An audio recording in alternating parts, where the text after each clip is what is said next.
If someone had told me a year ago that my life, my meticulously ordered, predictably silent life, would be irrevocably shattered by a security guard, I would have laughed. Not a real laugh, of course. More of a dry, internal huff of air. My world was built on quiet predictability. It was a fortress of solitude constructed from Dewey Decimal Codes and the hushed reverence of archives. Then came Marcus. He started on a Tuesday.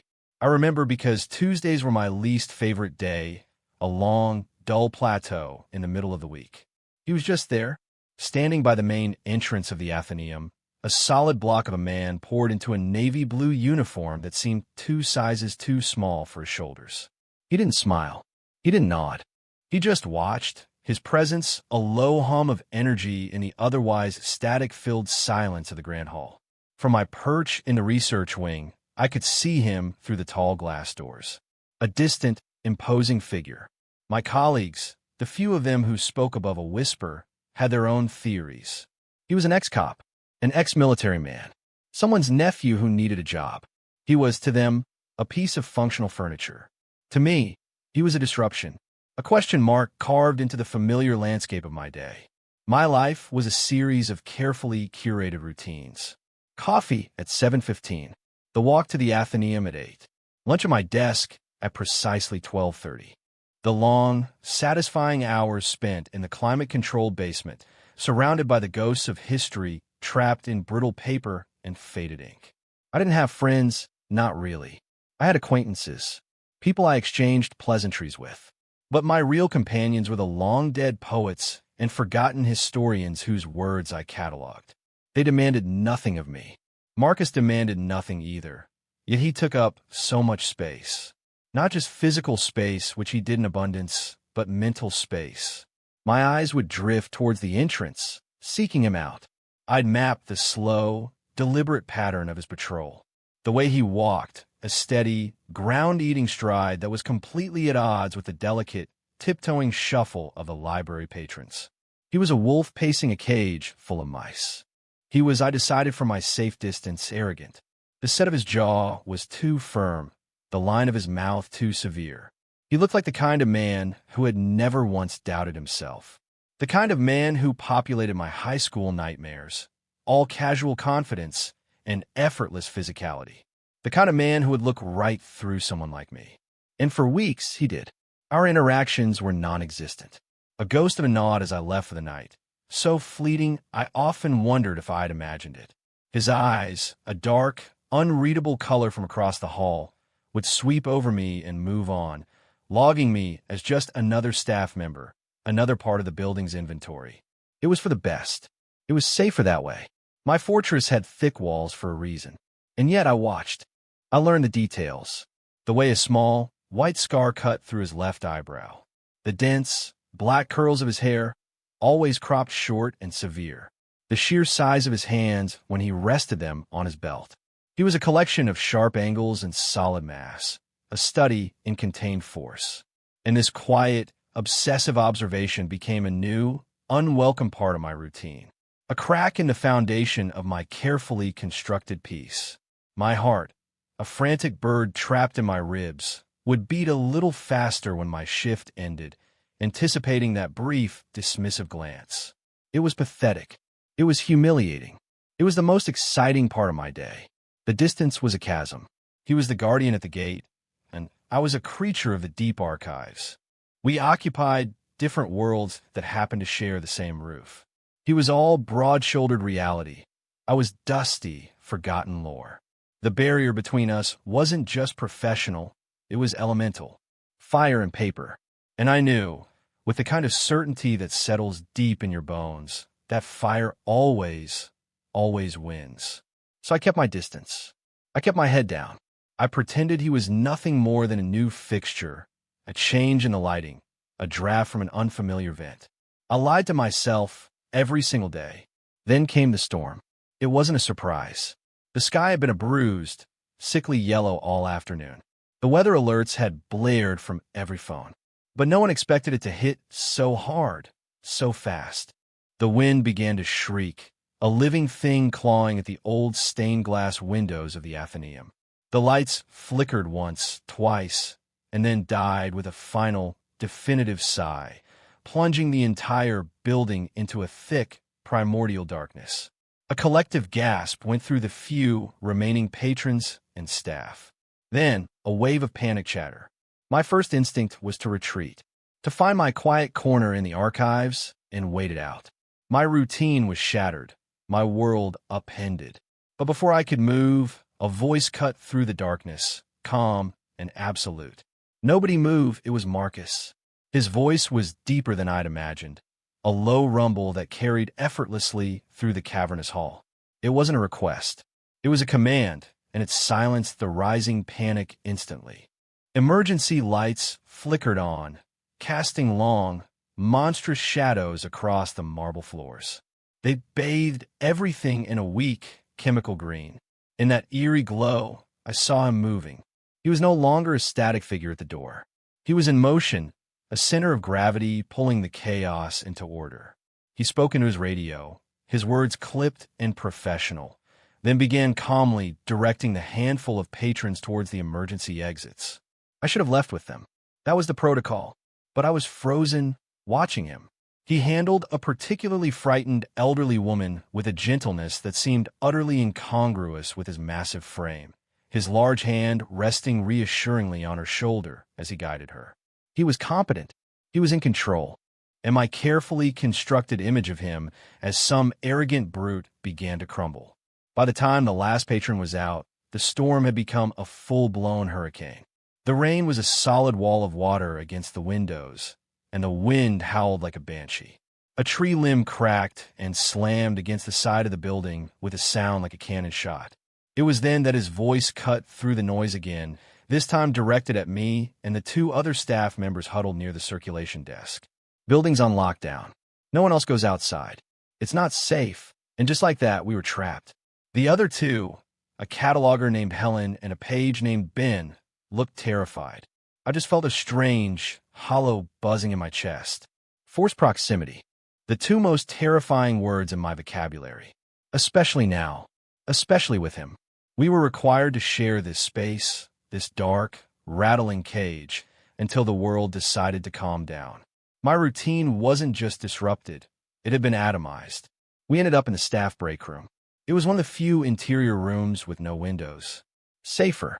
Marcus produced a high-powered flashlight from his belt, its beam cutting a sharp, white cone through the gloom. Helen and Ben huddled together on the small sofa, their whispers a nervous counterpoint to the storm's fury. I stood by the door, trying to make myself as small as possible, trying to disappear into the shadows. It didn't work.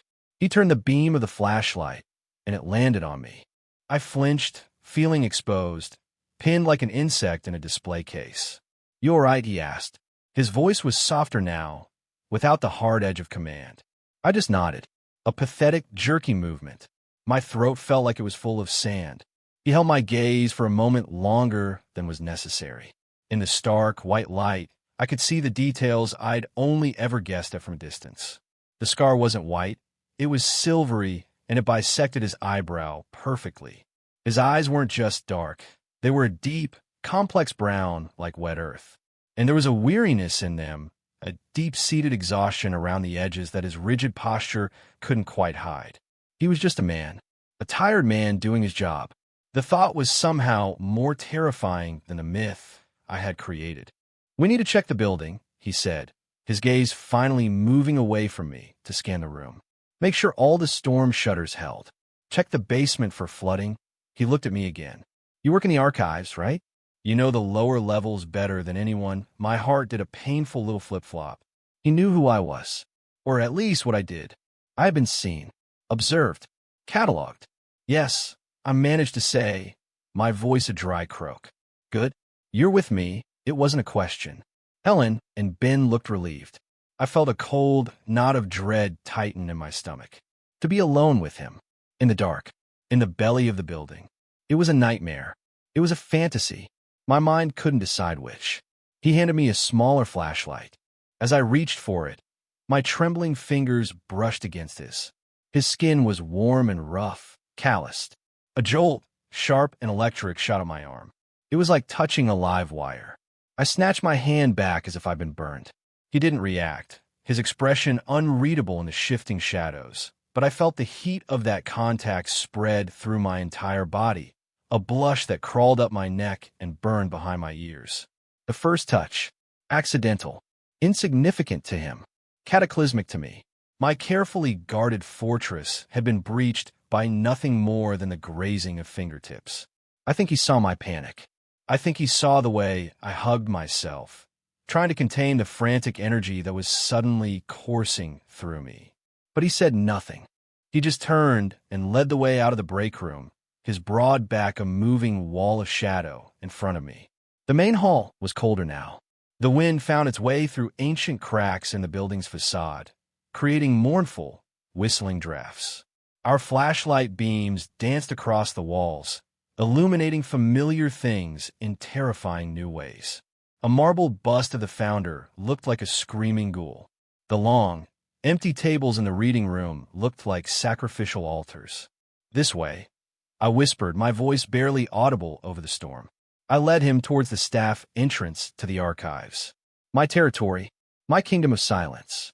Down here, the sound of the storm was muffled, a distant, angry roar. The air was cool and smelled of old paper, leather, and time. It was a smell that usually comforted me, but now it felt suffocating. He followed close behind. His footsteps, so loud on the marble upstairs, were strangely muted on the concrete floor. "You know where the main water shutoff is?" he asked, his voice a low vibration in the narrow corridor. "Yes, and the circuit breakers, and the emergency supply closet." Dr. Albright, the former director, was a paranoid man.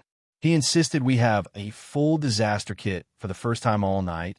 I felt a flicker of competence. This was my world. Here, I had the knowledge. I had the power. The dynamic, ever so slightly, had shifted. He was the one following my lead. I took him to a low-lying section of the archives where water sometimes seeped in during heavy rains. The floor was damp. A small puddle was forming near a northern wall. It wasn't serious, but it was a threat. "Damn," he muttered, crouching down to inspect it. The fabric of his uniform strained across his thighs. I quickly looked away, my flashlight beam skittering up the wall to focus on a meaningless water stain. My stomach was a hive of frantic bees. "There are sandbags in the supply closet," I said, my voice steadier than I felt. "And a portable sump pump, but we don't have power for it. Sandbags will have to do." He stood up, turning to face me. We were in a narrow aisle between two towering shelves of historical documents. The space was tight. I could feel the heat radiating from his body, could smell the faint, clean scent of soap and something else, something uniquely him. He was too close. The air was too thick. "Show me," he said. His eyes held mine. The flashlight he held cast his face in sharp relief, all dramatic shadows and hard planes. He wasn't looking at me like a colleague anymore. He was looking at me like he was trying to solve a puzzle. I led him to the closet. It was more of a small room, crammed with boxes, old furniture, and the promised disaster kit. The sandbags were heavy, heavier than I remembered. I reached for one, and my arm strained. "Let me," he said, gently pushing me aside. He hefted two bags at once, one on each shoulder, with an ease that made my own feeble attempt look ridiculous. He made two more trips, building a small, neat wall against the seeping water while I just stood there, holding a flashlight, feeling useless. When he was done, he wiped a hand across his forehead, leaving a streak of dust. He was breathing a little harder now. A thin sheen of sweat glistened on his temples. He looked human, vulnerable even. The armor of his uniform seemed less impenetrable. "Thanks," he said, his voice slightly rough. "You probably saved a few $1 million worth of irreplaceable history. It's my job," I mumbled, staring at the floor. "Still, you kept your head. That's more than I can say for most." The compliment landed in my chest with a soft, unfamiliar warmth. I risked a glance up at him. He was watching me again with that same intense, searching expression. The silence stretched, filled only by the distant drumming of the rain and the frantic thumping of my own heart. It was a physical weight pressing down on me. I had to break it. "There are blankets in here, too," I said, my voice high and thin. "And bottled water." We could set up somewhere more comfortable to wait. Good idea, he nodded. Where to? I thought for a moment. Not the break room with its sterile, fluorescent potential. I wanted something else. The Beaumont room, I said. It's an interior reading room. No windows. Soundproofed. It was also my favorite place in the entire Athenaeum. A small, octagonal room lined with glass, cases holding the library's most precious illuminated manuscripts. It was a sanctuary within a sanctuary, a place I never imagined sharing with anyone, especially not with him. He gathered a stack of thick wool blankets, and I took a case of water bottles. We made our way to the Beaumont room in a silence that felt different now. Less awkward, more charged, as if the unspoken things between us were gathering mass, becoming tangible. Inside, the darkness was absolute. I set the water down and fumbled along the wall for the emergency lantern I knew was kept on the mantelpiece. My fingers found the cool metal switch and flicked it on. A soft, golden light filled the room, warmer and kinder than the harsh green of the main hall. It illuminated the intricate gold leaf of the manuscripts in their cases and softened the hard lines of Marcus's face. He set the blankets down on a plush, oriental rug in the center of the room. He looked around, a slow, appreciative scan. Nice, he said. Never been in this one. It's usually locked, I explained, my voice barely a whisper. For researchers with special clearance, so I'm getting the VIP treatment. A ghost of a smile touched his lips. It transformed his entire face, erasing the severity and revealing something I hadn't expected. Something almost boyish. We sat on the rug, leaning against the base of a large, velvet armchair. We were not touching, but I was aware of every inch of space between us. I could feel the warmth of his shoulder near mine. I could hear the soft sound of his breathing over the distant storm. The air was thick with the smell of old books and wool and the clean, masculine scent of him. It was an intoxicating, terrifying combination. We were quiet for a long time. I thought perhaps we would just sit like that all night, in our separate silences. But then he spoke, his voice low and gravelly, and the question he asked was the last one I ever expected. Can I ask you something? He started, not looking at me, but staring at the intricate patterns on the rug. I nodded, unable to speak. He took a slow breath. Why do I make you so nervous? The air left my lungs in a rush. The question was a stone dropped into the still, deep pool of my anxiety. The ripples spread out, touching every corner of my being. He had seen it, all of it. My flinching, my stammering, my desperate attempts to be invisible. He'd seen it and he was calling me on it. I couldn't answer. The truth was a wild, dangerous animal locked in my throat. Because you're beautiful. Because you're everything I'm not. Because looking at you feels like staring into the sun. Because I'm so terrified you'll see how much I want you. He turned his head to look at me then. The soft lamplight carved shadows under his cheekbones. His expression wasn't accusatory. It was curious, confused, almost vulnerable. Every time I'm near you, he continued, his voice dropping even lower, becoming a soft rumble that vibrated through the floor, through me. You look like you're about to bolt, like I'm some kind of monster. But then, sometimes, when you think I'm not looking, you watch me. I see you. And I don't understand it. My carefully constructed walls, my fortress of solitude, crumbled to dust. He had been watching me too. The thought sent a tremor through me, a mixture of pure terror and a wild, soaring hope. It's not you, I finally whispered, the words tasting like rust and regret. It's me. What does that mean? He pressed, his gaze unwavering. He was a man who dealt in facts, in clear answers. My evasiveness wasn't going to work. I had to give him something, a piece of the truth. You're intimidating, I said. It was a weak, pathetic excuse, but it was all I had. He let out a short, humorless laugh. That's what everyone says. The big, scary security guard, is that all you see? The question was laced with a surprising bitterness, a crack in a confident facade. And in that crack, I found a sliver of courage.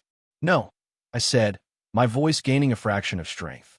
At first, maybe, but tonight, I saw you with that woman. How gentle you were. I saw you take control. I see the way you look tired all the time. The words tumbled out, a confession of my secret observations.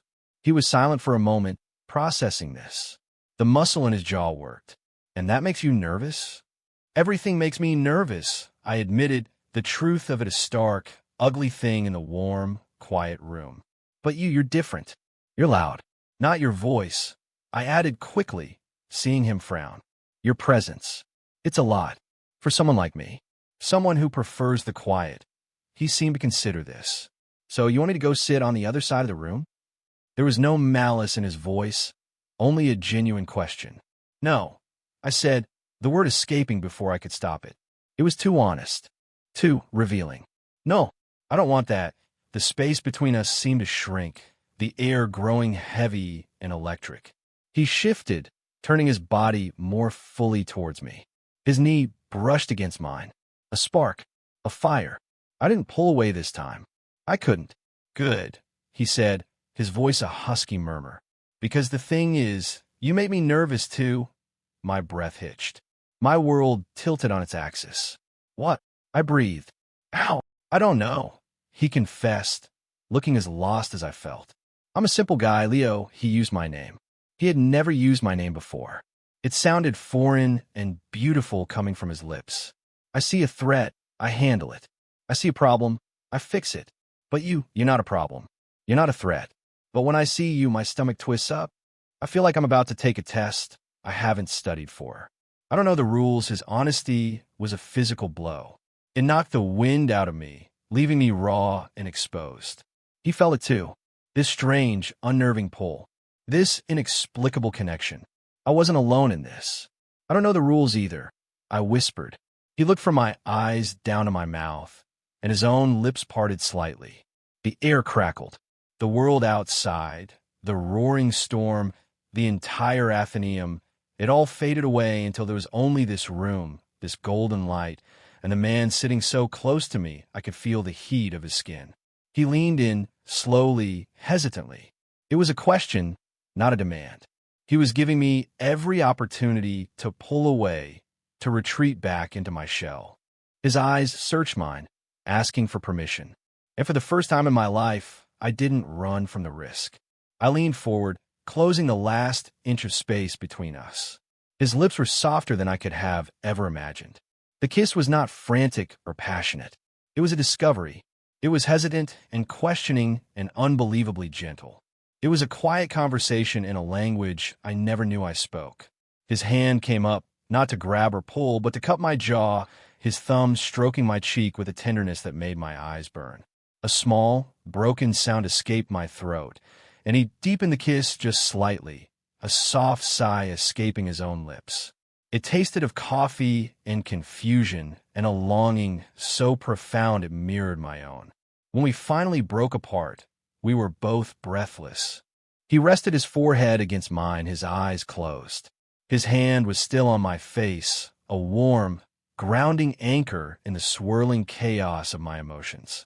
"Oh," was all he said, his voice thick with wonder. And "oh" was all I could think. It was the only word that fit, the beginning and the end of everything. We stayed like that for a long time, just breathing each other's air in the heart of the storm, two solitary people who had stumbled into a shared, terrifying, and beautiful new world. I woke to the unfamiliar sensation of sunlight on my face. It was thin and watery, filtering through the high, dusty windows of the Beaumont room. The storm had passed. The silence that remained was different from the library's usual hush. It was the silence of the morning after. A hollow, ringing quiet. And I was alone. The blankets were pulled around me, but the space beside me was empty. Cold. A single, empty water bottle lay on its side on the rug. For a frantic, hopeful moment, I thought he was just in the restroom or checking the building. But a quick, tiptoeing search revealed the truth. The staff room was empty. The main hall was empty. The front doors, which had been locked and chained, were now unlocked. He was gone. A cold, sick dread washed over me, more powerful than any fear I'd felt during the storm. It was a mistake, a trick of the light, a product of darkness and forced intimacy. He woke up in the harsh light of day and regretted it. He saw me, truly saw me, and he ran. My mind, my greatest tormentor, began its cruel work. It played back the night in excruciating detail, reframing every hesitant touch, every soft word, as pity or curiosity, a sociological experiment. Let's see what the frightened little librarian does. The self-recrimination was a physical acid burning its way up my throat. I was a fool, a pathetic, lonely fool who had mistaken a moment of shared crisis for something more. I gathered my things with numb fingers, my body moving on autopilot. The walk home felt different. The familiar streets of my neighborhood seemed alien, hostile. My apartment, my sanctuary, felt like a prison. The silence I had once craved now screamed at me, amplifying the absence of him. Every quiet corner was filled with the ghost of his voice, the memory of his touch. Solitude, my old friend, had become my enemy. The next day at work was a special kind of hell. The Athenaeum was buzzing with stories of the storm, but all I could hear was the frantic pounding of my own blood in my ears. I avoided the main hall, taking the long way around through the stacks to get to the archives. My heart a trapped bird every time I thought I heard his heavy footstep. I saw him once, from a distance. He was standing at his post, ramrod straight, his expression as blank and severe as it had been that first day. He was looking out the main doors, his jaw set. He didn't turn. He didn't scan the room. It was as if he was consciously, deliberately, not looking for me. The confirmation was a cold, sharp knife in my gut. He was erasing the night. He was erasing me. The silence stretched for 2 days. 2 agonizing, 48-hour eternities. I buried myself in my work, in the dusty, emotionless facts of the past. I tried to rebuild my fortress, but the walls were paper-thin now. The memory of his kiss was a crack that ran through the entire foundation. I felt exposed, raw, and ridiculously, achingly heartbroken over something that had never even really begun. On the 3rd day, I had resolved to accept it, to pack the memory of that night away in a dark, mental box, label it an anomalous event, and file it away in the deepest, most inaccessible part of my mind. I would go back to my routine. I would be fine. I would survive. I was a professional at surviving alone. I was the last one to leave the building that evening, a habit I was now determined to break. I stepped out into the cool evening air, pulling my jacket tighter around myself, preparing for the lonely walk home. And then I saw him. He was leaning against the stone balustrade at the bottom of the grand staircase, out of uniform. He was wearing a simple gray t-shirt and jeans. The casual clothes made him seem both larger and more approachable. Less of a symbol, more of a man. His arms were crossed over his chest, and he was staring at the ground. He looked wrecked, as tired and lost as I felt. My first instinct was to turn and run, to flee back into the safety of the building. But my feet were rooted to the spot. He looked up then, as if he'd sensed my presence. His dark eyes found mine, and the world seemed to stop. The sounds of the city traffic faded to a dull roar. The mask of professional indifference was gone. In its place was a maelstrom of emotions I couldn't decipher. Regret, fear, and something else. Something that looked terrifyingly like my own desperate longing. He pushed himself off the wall and took a hesitant step towards me. "Leo," he said, his voice rough. I just stood there, my heart hammering against my ribs. I couldn't speak. I couldn't move. Can we talk?" he asked.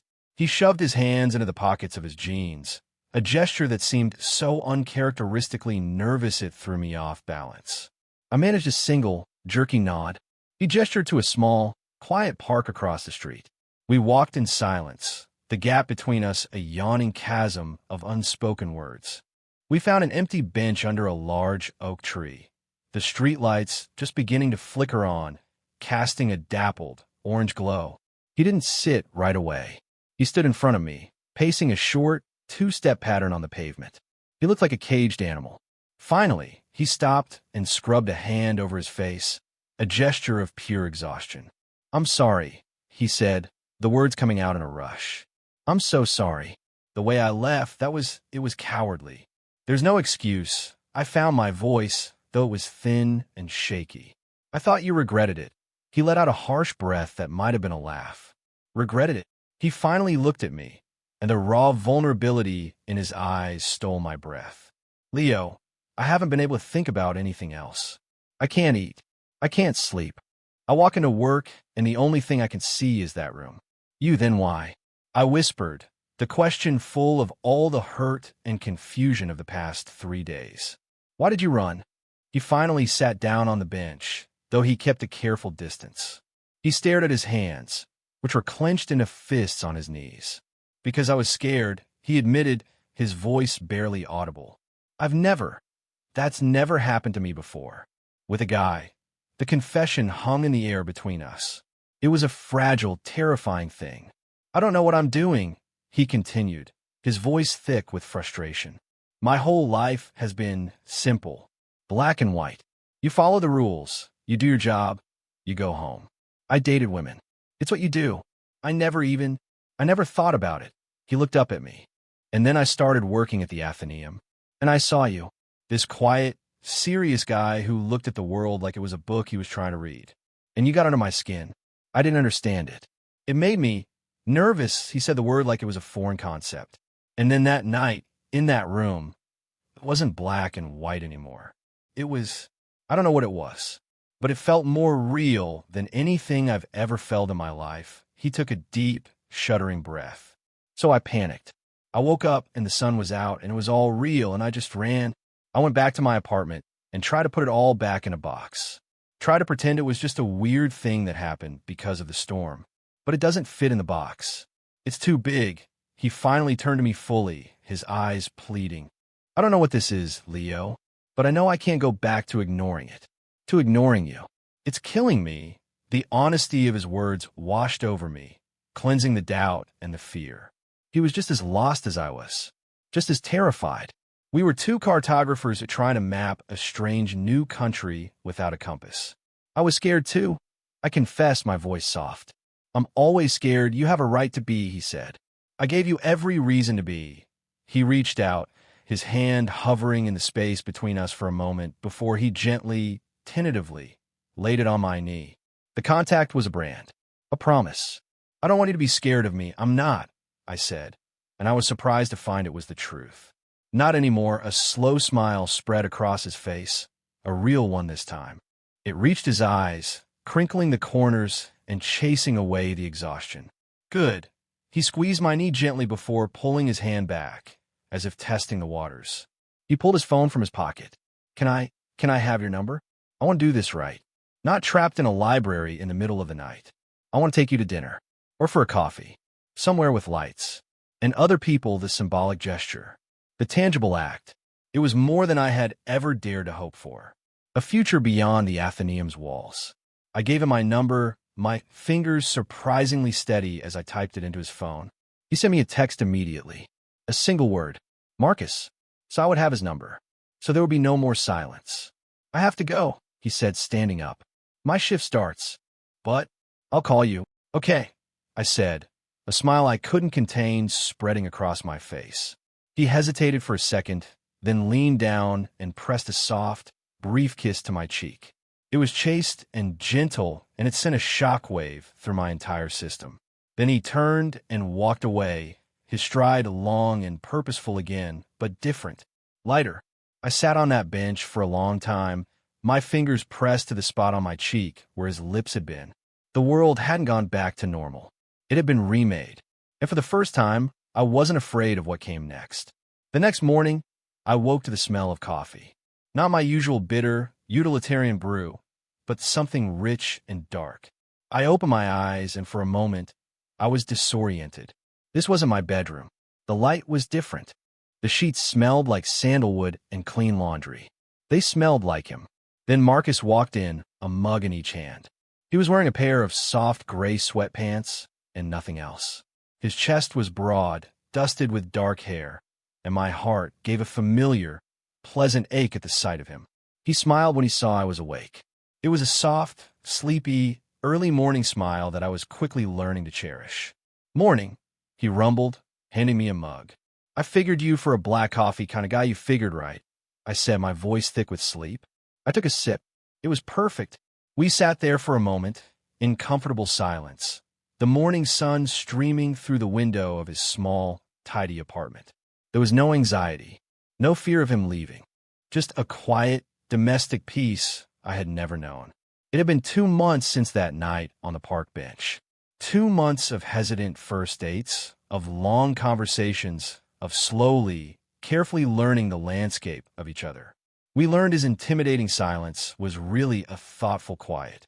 We learned my nervous retreat was a defense against a world that had often been unkind.